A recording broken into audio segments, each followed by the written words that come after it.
As the release of Jurassic World is coming to home media within the not too distant future, we thought now would be high time in which to be able to approach our opinions on Jurassic World and the Jurassic Park franchise as a whole. Nerdy and Opinionated does Jurassic World.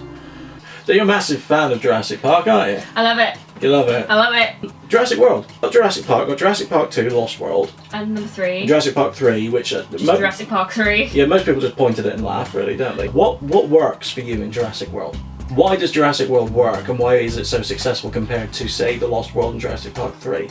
I think it's the technology and the CGI which makes me find it even more...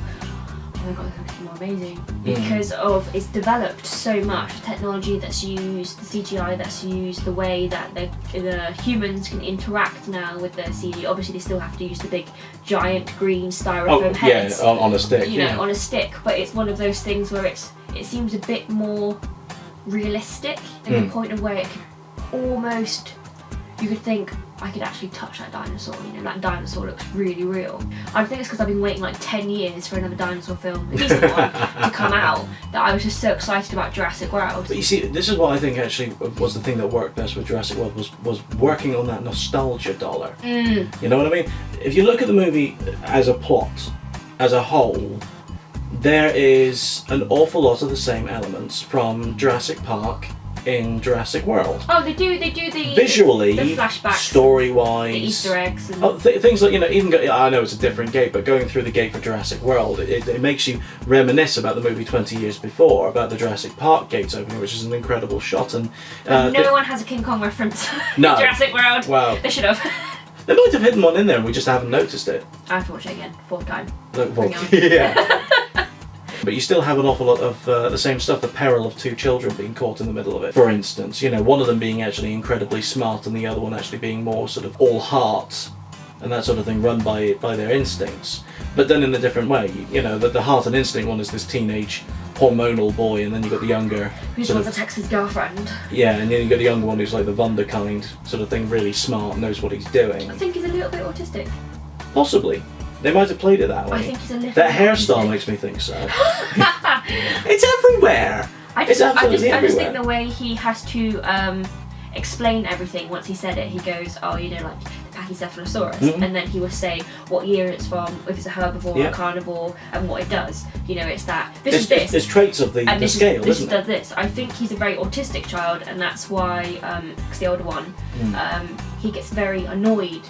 Because he's hearing this all the time. But not at the same time, because he's like, I'm very annoyed with my brother, you're very annoying, I don't like you. But I still love you. But then I still love you, and I know you're really intelligent, and one day you're going to help me out because you're really smart. And yeah. Well, he ended up saying, he says, I thought you were a genius when counting up the ankylosaur, wasn't he? You know, and because we know this for because it had the I-Rex right behind it. He's like, how many dinosaurs are there for? He's like, no, it's 5 because there's one right behind us. Yeah. And then it's just there. That shat me up. When those kids suddenly started spinning and the claw came through. But again, that's another nostalgic to the roof falling from the. Exactly. And it's there, like, How close did that bloody I-Rex get to them? It nearly had them. There are so many things in there that are so similar to the first one, even down to the fact that certain elements of both Sam Jackson's character and Wayne Knight's character from the first one, a couple of the traits of him is amalgamated in the guy in the control room.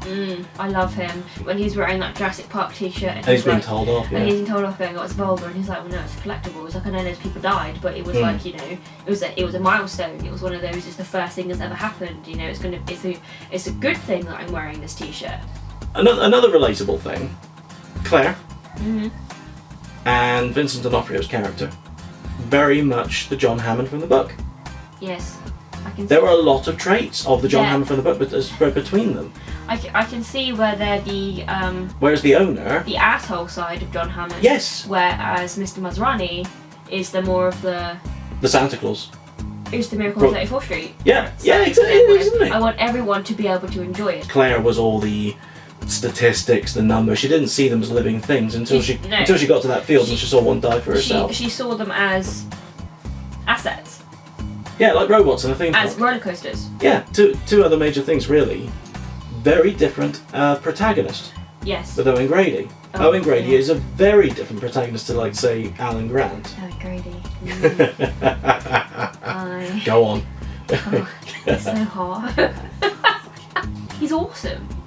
Because He's made to be awesome. He knows the dangers of the dinosaurs, and he's very aware of the dangers of the dinosaurs, but that still doesn't stop him from doing the right thing. Morally the right thing. Morally the right thing, you know. It's His introduction scene, which is a great introduction. Amazing. And but did you see the picture of the 4 people dressed in the little grey suits with the Velociraptor heads? Like, it's like, yeah, that's brilliant. But he is there to be cool. He is there to be the action man. He's the Steve Irwin of Jurassic Park. Oh, don't. I knew I'd get you there. That's like when Zack and Gray come up and go, you know, well, he's got his pack of raptors. Like, who's the alpha? And he's like, you're looking at it. He's like, well, I'm the alpha. Yeah. You know, and this is Blue, and she's my beta, sort of. This is you know, this is how we roll. The I-Rex. Yeah, okay, there are other, for lack of a better phrase, dumb animals that end up lashing out. But whereas Jurassic Park was all about the park going awry because of the actions of a dastardly bastard, this is a dastardly bastard creating something, and now the threat is focused on one character. She's been in that pen all her life. Now she's broken out. She's trying to find where she fits in the food chain. And you don't want to find out. Of course, she's going to kill everything to find out because of how she's been treated. To find thus out far. if there's an animal stronger than her, because she's being kept in like a pen, maybe. There's your King Kong reference. Yeah. Isn't it? Think about King Kong being let loose on breaking out of those chains in New York. That is, not literally, but it almost is, isn't it? Yeah, stuck in these 4 horrible grey walls. It's the nurture versus nature argument, isn't it? Was the I-Rex guilty because of its creation or because of the way that it was treated since its creation? I think it's since it was creation.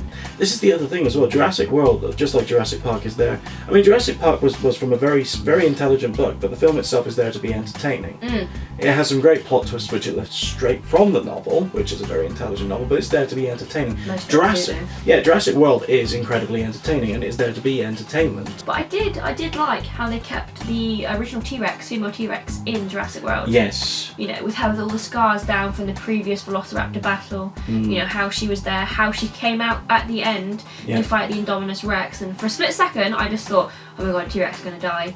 I call her Betty, by the way, I don't know why. Betty's gonna die. In the first one you're like, oh, the T-Rex is kind of the villain, and then in Jurassic World you're like, T-Rex is the saviour. Apart from Blue is amazing. You have to point out that again, this is another thing that goes back to it. The most popular dinosaurs in the first Jurassic Park movie, T-Rex and Velociraptors. So who are the heroes ultimately? T-Rex and Velociraptor. The T-Rex and the Velociraptor. So it's a huge. It's the nostalgia thing. You know.